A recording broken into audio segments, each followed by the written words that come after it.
First phase रहा खुर्रम साहब, और वो जो स्लो डाउन हुआ CPEC का फर्स्ट फेज़ भी, और फिर दूसरा फेज़ तो बहुत ही ताख़ीर का शिकार हो गया, तो उसकी फिर क्या बुनियादी वजूहात आपकी समझ आती हैं कि चाइना का as investment point of view यहाँ पर थोड़ा कॉन्फिडेंस लो हुआ है?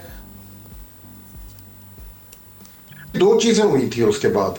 एक तो कि जो चाइनीज ने जो प्रोजेक्ट्स यहाँ पे लगाए थे वो फाइनेंशियली वायबल, जो उनकी वायबिलिटी थी वो चाइनीज को नजर नहीं आई।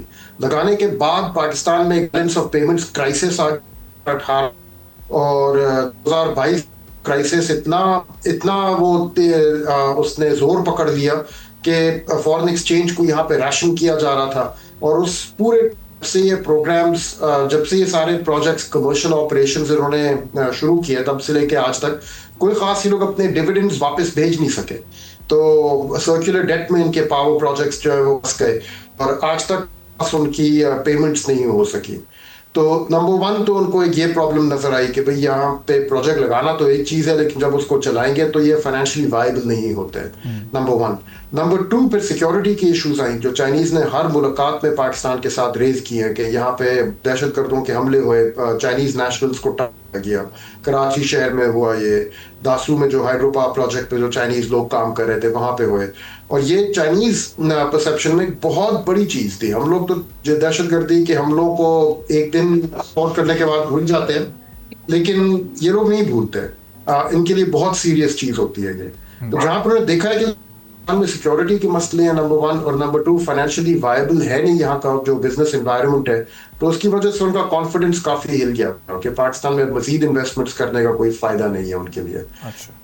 फिलहाल तो उनकी ये पसंद, अब देखते हैं अगर ये पसंद चेंज हो गई है तो we'll find out. Pakistani embassy और एम्बेसडर बीजिंग में बहुत इस वक्त ऑप्टिमिस्टिक हैं, और आज ही की जो खबर है उसमें ऐसा महसूस हो रहा है बड़ा उन्होंने होमवर्क किया है और बहुत वो होपफुल हैं कि यकीनी तौर पर इसमें पाकिस्तान के लिए कुछ बेहतर मौशी मफाद हासिल हो जाएगा पाकिस्तान को इस पूरे दौरे के दौरान। तो उनके ऑप्टिमिज्म को फिर हम कोई अहमियत दें इस वक्त? बेशक दें, लेकिन आप यही याद रखेंगे 2021 में भी यही वाली फीड की जा रही। जाहिर बात है वहां कोई ऑफिशियली ये नहीं कहेगा कि भाई यहाँ तो कोई इंटरेस्ट नहीं है आपके साथ डील कर, ठीक है। जाहिर सी बात है कि एम्बेसी का ऑफिशियल कोई पब्लिक में नहीं कहेगा।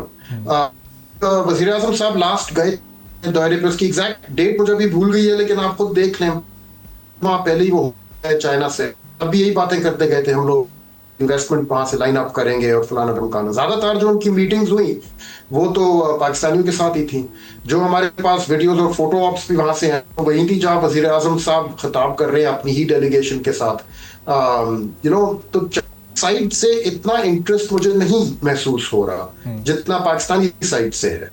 और अब जितना मर्जी यहाँ से हम लोग ऑप्टिमिज्म का इज़हार कर ले, जब तक दूसरी साइड से आपको इंटरेस्ट नहीं नजर आएगा और जब से दूसरी चाइनीज साइड से आप नहीं नजर आएगी तो फिर आप नहीं कह सकते कि ये कोई। सब्सक्राइब करें और बेल दबाएं ताकि कोई खबर रह न जाए।